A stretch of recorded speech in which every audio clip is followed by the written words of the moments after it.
नमस्कार, मैं राजीव कुमार विजन बिहार से। देखिए, अभी जो आप मेरे स्क्रीन पे देख रहे होंगे, ये बिहार के उप मुख्यमंत्री सम्राट चौधरी हैं और भाजपा के प्रदेश अध्यक्ष।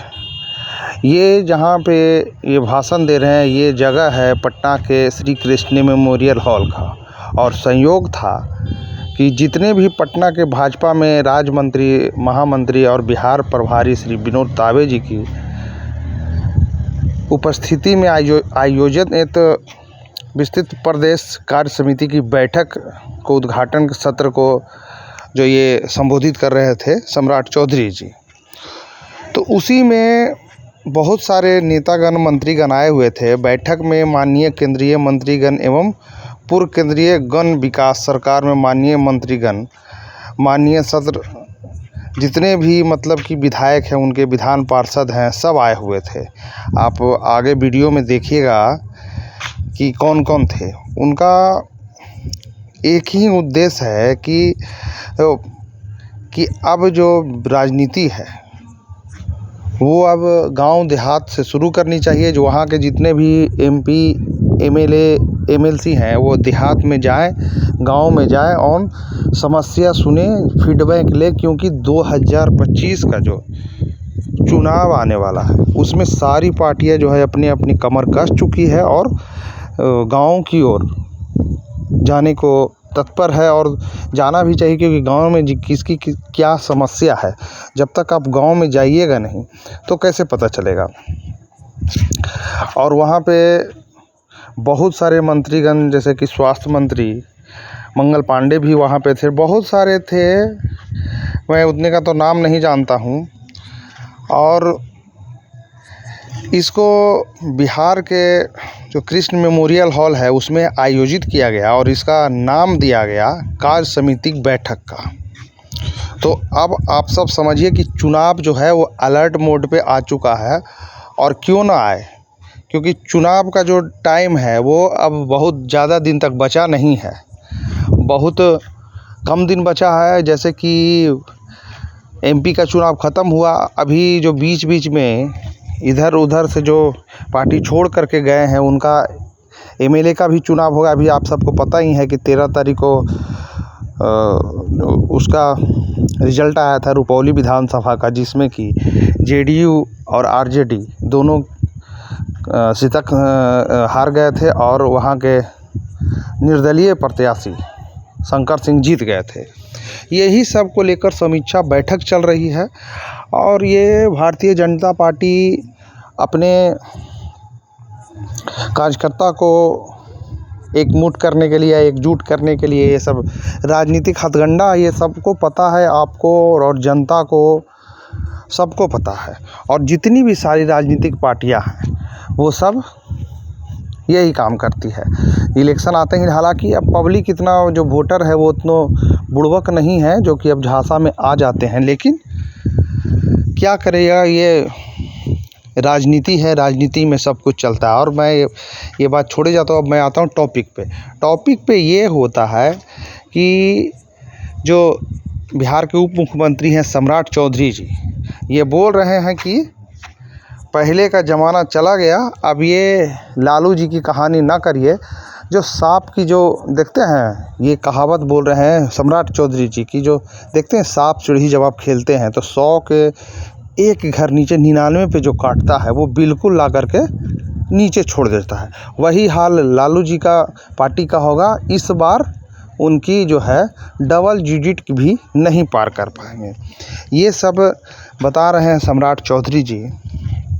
हालांकि क्या होगा क्या नहीं होगा ये तो पब्लिक ही बता पाएगी और जनता बता पाएगी। और जब वोट का 2025 में विधानसभा का चुनाव होगा, उसके बाद जो गिनती होगी, उस टाइम पता चलेगा कि किसकी कितनी सत्ता में भागीदारी और कितनी वोटरों में भागीदारी है।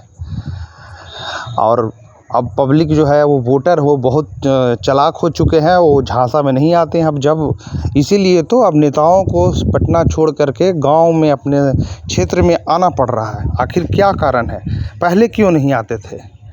लेकिन अब मजबूरी है, आना ही है। नहीं आइएगा तो पब्लिक आपसे रूठ जाएगी, आपसे वोटर आपसे रूठ जाएगा और फिर इसका आपको और आपकी पार्टी को खमियाजा भुगतना पड़ेगा।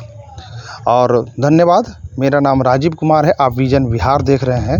जो ये वीडियो मेरे यूट्यूब चैनल से देख रहे होंगे या फेसबुक से देख रहे होंगे तो कृपया करके हमें सपोर्ट करें, सब्सक्राइब करें, फॉलो करें, कमेंट करें, क्योंकि कमेंट से हमें उम्मीद जगती, हमारी गलती का एहसास होता है, उस गलती को दूर करने के लिए हम सक्षम रहते हैं। धन्यवाद। पूरा करने का काम कर रहा है और लोग तो भुला जाते हैं। 80 के दशक में भारतीय जनता पार्टी ने जनसंघ के सहयोग से, विश्व हिंदू परिषद के सहयोग से यह निर्णय लिया इस देश में कि हम भगवान श्री राम को उनके जन्म स्थान अयोध्या में स्थापित करने का काम करेंगे और उसको भी करने का काम किया सर। और कोई दूसरा इस देश में हम लोअर कोर्ट लड़े, जब गठबंधन बना, एनडीए का गठबंधन 1996 में बना साथियों, सरदार अटल बिहारी वाजपेयी जी के नेतृत्व में जब यह तय हुआ कि हम कोर्ट के सहारे लड़ने का काम करेंगे, तो यही कांग्रेस पार्टी की जब सरकार या समाजवादी पार्टी की सरकार जब उत्तर प्रदेश में थी तो उसको अटकाना भटकाने का काम कर रही थी। लेकिन जब डबल इंजन की सरकार बनी उत्तर प्रदेश में तो उसी दिन तय कर दिया गया कि प्रभु श्री राम को अयोध्या में फिर से स्थापित करने का काम भारतीय जनता पार्टी करेगी साथियों, और इसको भी पूरा किया साथियों। इसलिए साथियों, उत्तर प्रदेश तो बढ़कर हमने कहा है, और आदरणीय हमारे गृह मंत्री आदरणीय अमित शाह जी ने साफ तौर पर सीतामढ़ी की पावन धरती पर कहा है, जिस तरह अयोध्या में भव्य श्री राम का मंदिर बनाने का काम हमने किया है, बिहार के भी सीतामढ़ी में भव्य सीता मंदिर बनाने का काम करेंगे साहब। बोलिए सियावर रामचंद्र की। तो मां सीता को भी स्थापित करने का काम बिहार में हम लोग करने का काम करेंगे साहब। लेकिन साथियों, आपको याद करना पड़ेगा, इस देश में परसेप्शन का जब चुनाव आता है तो हम लोगों को नए नए एजेंडे में लोग विरोधी फंसाने का प्रयास करते हैं। लेकिन साथियों, याद कीजिए इतिहास को। पंडित नेहरू के बाद कांग्रेस पार्टी 70 वर्षों के बाद पहली कोई सरकार है, नरेंद्र मोदी की सरकार है, जो 2014 में भी जनता के आशीर्वाद से बनाने का काम आप लोगों ने किया। 2019 में भी 303 सीट देकर इस देश में सत्ता में बैठाने का काम किया, और इस बार भी 293 सीट देकर नरेंद्र मोदी को फिर से प्रधानमंत्री बनाने का। लेकिन विरोधी का काम है, और विरोधी का इतिहास समझिए। इस देश में 1985 के बाद कोई सरकार एब्सोल्यूट मेजॉरिटी वाली सरकार नहीं आई थी, लेकिन कोई एक नेतृत्व करता जिसने पूरे गठबंधन का स्वरूप बनाकर, एनडीए के स्वरूप बनाकर पहली बार 1985 के बाद किसी प्रधानमंत्री ने सरकार बनाने का काम तीसरी बार किया है, तो वो सिर्फ और सिर्फ नरेंद्र मोदी है, दूसरा किसी ने नहीं किया साथ। और याद कीजिए, इतिहास याद कीजिए, 1989 में जनता दल की सरकार बनी थी साथियों, भाजपा ही समर्थन कर रही थी। 84 सांसद हमारे थे और 143 सांसद ही उस समय जनता दल के हुआ करते थे। कांग्रेस पार्टी 197 सांसद वाली थी। प्रमोद जी ने जाकर चाइना में कहा था कि हम ऐसी सरकार के पार्टनर हैं जिस पार्टनर के रूप में जो सरकार दूसरे नंबर की पार्टी है उसको हम समर्थन करने का काम कर। लेकिन साथियों, याद कीजिए, इतिहास में कांग्रेस पार्टी को भी एब्सोल्यूट मेजॉरिटी कभी नहीं आया।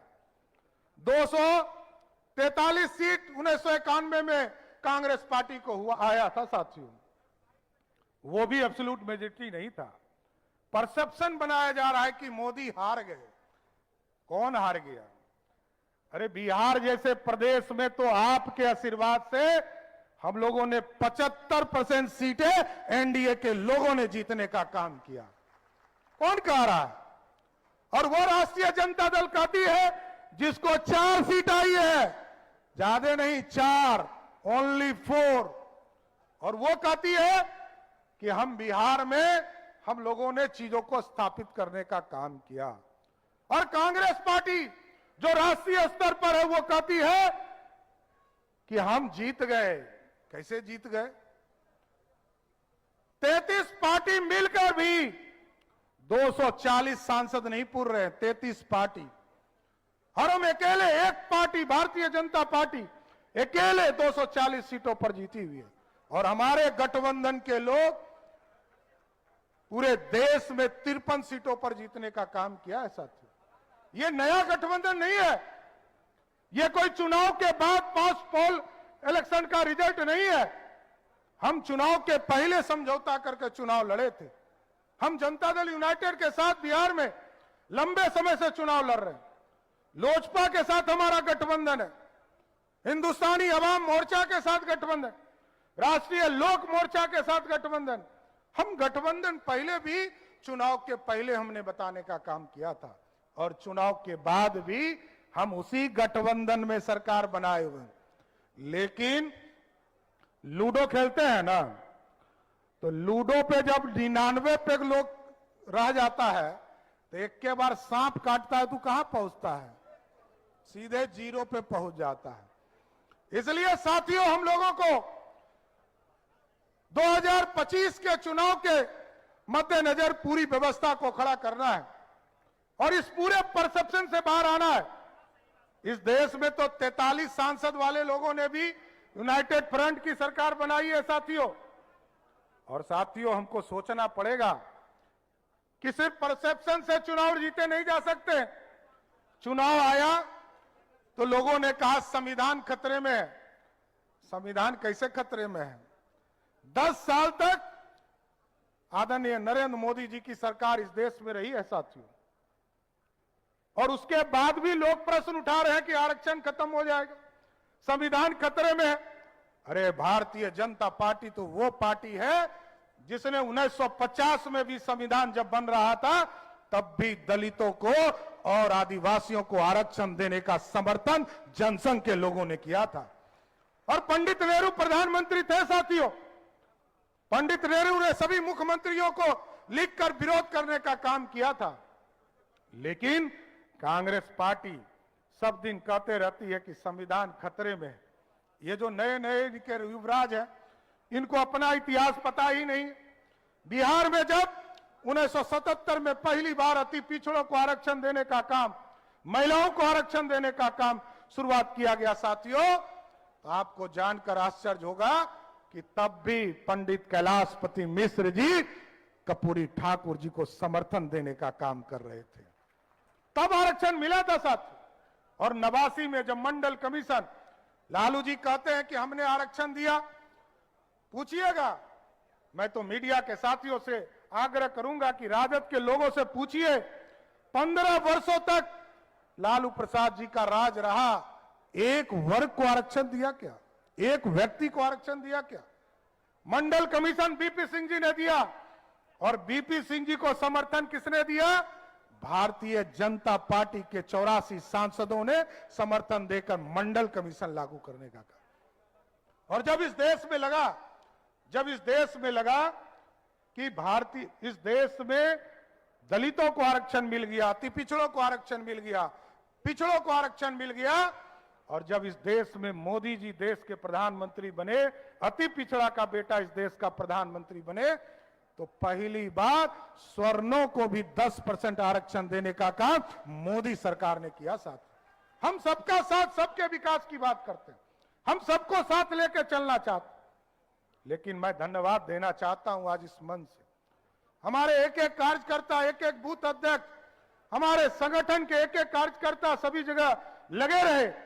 और आपको जानकर आश्चर्य होगा कि 243 सीटों में से 174 विधानसभा क्षेत्र में हम सभी जगह चुनाव जीतने का काम किए। ये एक स्पष्ट संदेश देता है कि हमारे कार्यकर्ता, चाहे वो बूथ अध्यक्ष हो, हमारे बूथ की कमेटी हो, चाहे वो शक्ति केंद्र के लोग हो, चाहे वो मंडल के टीम हो, जिला के टीम हो, सबने मुस्तैदी के साथ पूरे एनडीए को जिताने का काम किया। हम सबके साथ सबके विकास की बात कर रहे हैं। और स्वाभाविक है, ये पूरे परसेप्शंस को बताना पड़ेगा आप जब चर्चा करते हैं जरूर एक चीज बैठकर जरूर चर्चा करें। लोगों को डिमोरलाइज होने की जरूरत नहीं है। लोग कहते हैं अरे विरोधी तो ये हल्ला करेगा ही कि भाजपा को 240 सांसद मिले, 272 नहीं मिले। लेकिन हम तो एनडीए लड़ रहे थे और एनडीए 293 सीटों पर जीती है। ये परसेप्शन पूरी तरह एक एक कार्यकर्ता, एक एक बूथ अध्यक्ष, हमारे लोग जाकर बूथों पर बैठने का काम शुरुआत करें। अभी 2025 का चुनाव आएगा साथियों, लोग चर्चा करेंगे इस देश में कैसे आर्थिक व्यवस्था खड़ा हुआ। साथियों, हम बिहार जो गरीब राज्य है इसमें कहीं दो मत नहीं। आज भी 2,78,000 करोड़ का हमने बजट पेश किया बिहार में। साथियों, आपको जानकर आश्चर्य होगा कि आज भी देश के यशस्वी प्रधानमंत्री नरेंद्र मोदी के नेतृत्व वाली सरकार 2,78,000 करोड़ के बजट में 2 लाख करोड़ से अधिक राशि भारत की सरकार, नरेंद्र मोदी की सरकार बिहार के विकास के लिए देने का काम कर रही है सर। और आगे के दिनों में भी हम लोगों ने आग्रह किया है यशस्वी प्रधानमंत्री जी से, गृह मंत्री जी से, आदरणीय वित्त मंत्री जी से आग्रह किया है कि हमको मदद चाहिए। बिहार राज्य गरीब है, यहां एनडीए की सरकार है, डबल इंजन की सरकार है, आदरणीय नीतीश कुमार जी के नेतृत्व में हम यहां सरकार चला रहे। हम लोगों ने आग्रह किया है कि यहां अधिक से अधिक राशि देकर, हमको अतिरिक्त राशि देकर बिहार के विकास के सपनों को पूरा करने में पूरी तरह एनडीए की डबल इंजन की सरकार काम देने का काम करे। साथियों, हम लोगों ने बहुत चीजों को आगे बढ़ाया। आप सोचिए, दुनिया में हम सोचते थे कि इकोनॉमी होती थी, अर्थव्यवस्था की चर्चा लेफ्टिस्ट करते थे, कांग्रेस पार्टी के लोग करते थे, लेकिन हम चर्चा कम करते थे।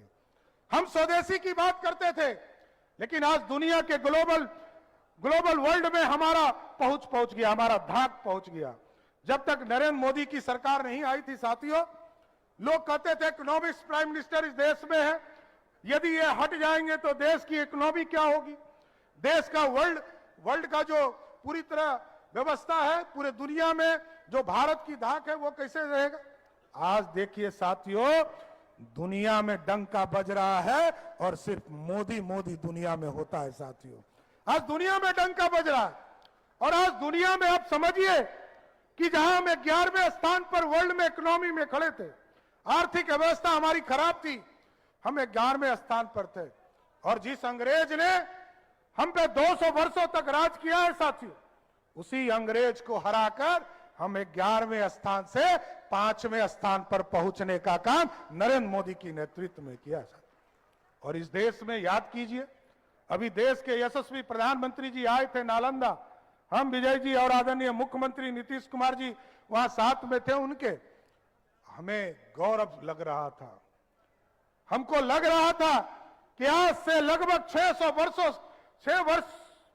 वर्ष पहले जिस अलाउद्दीन खिलजी ने इस बिहार के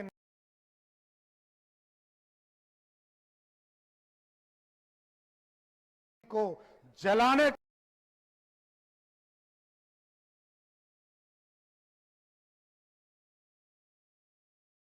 काम किया था, उसको पुनर्वासित करने का काम मोदी और नीतीश कुमार की सरकार कर रही है। और आगे भी सपना है साथियों